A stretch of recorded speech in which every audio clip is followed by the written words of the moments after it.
കുട്ടികൾക്കൊക്കെ വെക്കേഷനല്ലേ, അപ്പോൾ വെക്കേഷൻ കളറാക്കാനും വേണ്ടി ഞങ്ങളെല്ലാവരും കൂടി ട്രിപ്പ് പോകാമെന്ന് കരുതി. അങ്ങനെ ഞങ്ങൾ വന്നത് തിരുവനന്തപുരം പോവാറുള്ള ആയുർ മന്ദിർ എന്ന് പറയുന്ന റിസോർട്ടിലാണ്. ഒരു ഡേയും ഒരു നൈറ്റും ആയിരുന്നു ഞങ്ങൾക്ക് അവിടെ പറഞ്ഞിരുന്നത്. വളരെ നല്ല അറ്റ്മോസ്ഫിയർ ആയിരുന്നു. ഇത്ര ഞങ്ങൾ പ്രതീക്ഷിച്ചില്ല. ആക്ച്വലി ഞങ്ങൾ 3 ഫാമിലി മാത്രം ഉള്ളതുകൊണ്ട് തന്നെ നല്ല പ്രൈവസി ആയിരുന്നു.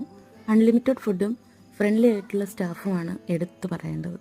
ഫാമിലി ഗെറ്റ് ടുഗദറൊക്കെ പ്ലാൻ ചെയ്യുന്നവർക്ക് ഏറ്റവും നല്ലൊരു ഓപ്ഷൻ ആയിരിക്കും പോവാറുള്ള ഈ റിസോർട്ട്. വാഷ്റൂം ആയാലും ബെഡ്റൂം ആയാലും എല്ലാം നല്ല ക്ലീൻ ആൻഡ് നീറ്റ് ആയിരുന്നു. ഫ്രഷായി പുറത്തോട്ടൊക്കെ ഒന്ന് ഇറങ്ങി. അപ്പോഴേക്കും കുട്ടികളൊക്കെ പൊളിച്ചാടിയിട്ടുണ്ടായിരുന്നു. നമ്മൾ ചൂണ്ടിയിട്ട് മീനെ പിടിച്ചു കൊടുത്താൽ നമുക്കിഷ്ടമുള്ള രീതിയിൽ അവർ കുക്ക് ചെയ്ത് തരാമെന്ന് പറഞ്ഞിട്ടുണ്ടായിരുന്നു. അങ്ങനെ ഞാൻ കുറേ നേരം ശ്രമിച്ചു. പിന്നെ ആ ചേട്ടൻ ശ്രമിച്ചിട്ട് ഒരു മീനെ കിട്ടി. പിന്നെ ഞാൻ ഒന്നുകൂടെ ചൂണ്ടയിട്ടപ്പോൾ എൻ്റെ വലയിൽ ഒന്ന് കുരുത്തു. രണ്ടാമതൊരു പരീക്ഷണത്തിന് വേണ്ടി ഞാൻ നിന്നില്ല. അപ്പോഴേക്ക് സമയം ഒരുപാടായിട്ടുണ്ടായിരുന്നു. നമ്മൾ പിടിച്ച മീനും പൊള്ളിച്ച് നല്ല അടിപൊളി ഊണും തട്ടി അന്ന് അവിടെ കൂടി. അപ്പോൾ ബാക്കി വിശേഷങ്ങളുമായിട്ട് നമുക്ക് അടുത്ത വീഡിയോയിലൂടെ വീണ്ടും കാണാം.